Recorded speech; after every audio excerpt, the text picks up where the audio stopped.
Hey everyone, let's just face it right up front. The first of the month really shouldn't fill you with dread.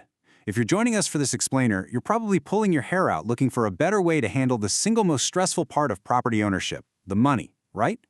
Today, we're diving into a complete masterclass on rent and financial management. We're going to take your operation and shift it entirely from passive rent collection, the kind that relies on hope and a good memory, to active, professional financial system management. We're talking rock-solid systems, absolute control, and serious cash flow discipline. Okay, let's dive right into this. If you are collecting rent, you are already behind. Wow, right? It's a pretty stark wake-up call. But honestly, it hits the nail right on the head. Think about it. If your entire month revolves around the physical or mental gymnastics of chasing down payments, calling people up, crossing your fingers, hoping the money hits your account, well, you're playing a failing game. Chasing money is exhausting, and worse, it's just incredibly inefficient. Now let's look at the clear contrast between, let's call it amateur hour, and the professional standard. Take a look at the left side here. This is what most people do. They literally wait until the rent is past due to do anything, and then they start frantically calling tenants one by one. They rely on their memory or maybe some chaotic WhatsApp chat history to keep track of who paid what. Unsurprisingly, that leads straight to inconsistent payments, lost income, and massive headaches for you. On the right, though, that's the correct mindset. Rent collection needs to be scheduled, it needs to be tracked, and it needs to be enforced by a system, not by your own sheer willpower. So, to get you to that professional standard, here's the blueprint we'll cover in today's explainer. 1. Stop chasing your rent. 2. Building the actual collection system. 3. Managing partial payments and arrears. 4. Finding those sneaky financial leaks. And 5. The professional reporting standard. All right, let's kick things off with Section 1. Stop chasing your rent and elevating to a professional standard. So the fundamental truth here is that professionals simply do not chase rent. Period. They build low-friction systems where rent just flows in naturally. But to build that machine, we've got to talk about payment methods. Look, a lot of property managers try to be the nice guy, right? They're overly accommodating, they let tenants pay in cash or through 3 different mobile apps, maybe a direct transfer, occasionally a check. But look at this golden rule here. Their convenience is your inconvenience. When you rely on a hodgepodge of informal payment channels, it just breeds absolute chaos. Cash goes missing, juggling multiple phone numbers creates endless confusion, and you end up with 0 transaction references. You absolutely must establish one central payment method. And that brings us right into the mechanics of it all. Section 2. Building the collection system and looking at the core components. The absolute bedrock rule here is this. If you can't see your numbers clearly, I guarantee you're losing money. And this brilliantly illustrates what visibility actually looks like on a baseline tracking sheet. Check out these columns. We've got tenant name, unit, monthly rent, amount due, amount paid, balance, and status. Now, that amount due column, that is absolutely critical. Why? Well, if Jane Smith here in Unit 2B owed arrears from last month, her amount due captures her total debt, not just her standard monthly rent. If you skip tracking that exact running balance, you're going to end up with invisible arrears, and those will quietly but surely eat your cash flow alive. Now, to feed accurate data into that beautiful new tracking sheet, you need some strict payment control measures.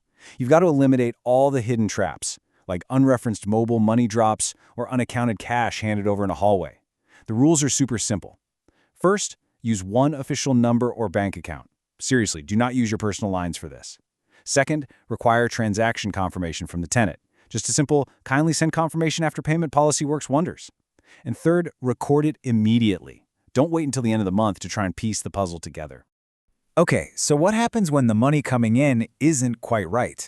Let's move to Section 3, Managing Partial Payments and Arrears, where consistency beats intensity. We just said consistency beats intensity, and that is absolutely the golden rule for arrears. Let's ground this theory in a real-world scenario. Imagine you have a tenant who pays, say, 70% of their rent on time every single month. It kind of feels like progress, right? I mean, you're getting most of the money. But think about how you're handling this right now. Do you just accept it, shrug, and hope they eventually catch up? The reality is, accepting partial payments without religiously tracking them creates massive long-term confusion.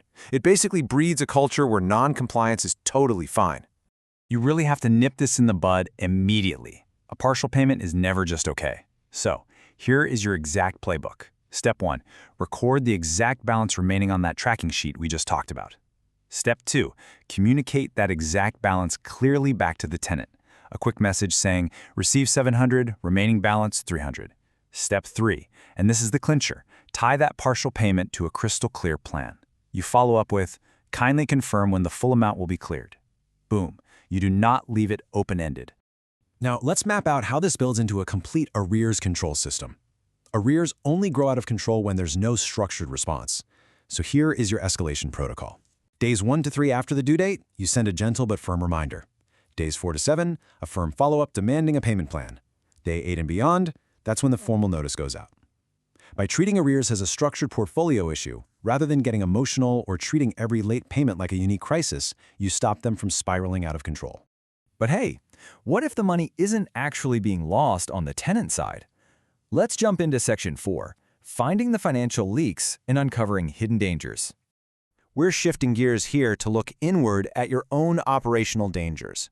You know, a lot of property owners think they're making fantastic money, but when you look under the hood, their records absolutely do not match reality.